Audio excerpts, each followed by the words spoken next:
疫情和国内的艺文产业造成严重冲击。虽然讲目前表演场地会当带条件开放，不过人数爱限制，会影响到民众意愿，也影响到剧团收入。文化部就和国家表演艺术中心，也有两厅院合作，推出艺放线顶舞台计划，用线顶卖票的方式来做演出，增加一项通路。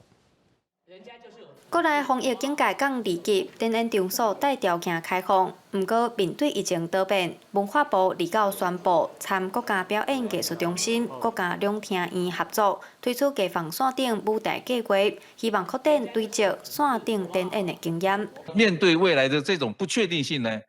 逐渐把我们的表演的形式跟那个艺文活动的形式呢，走向数位化走向线上化呢，走向虚实整合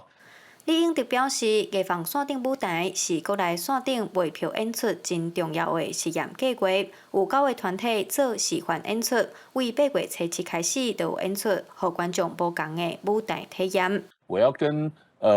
镜头的导播，然后重新直播专用的一些表现的一些语汇，转化成另外一种形式，呈现在观众朋友的这个家里面的电脑、电视这样的一个线上媒体里。艺放线顶舞台计划除了第1阶段的示范演出，第2阶段是公开定价，为现在开始到8月2日受理线顶申请，入选作品会有40至150万的补助。详细申请办法会当伫国家两厅院的网站查询。记者杨淑晴采访报道。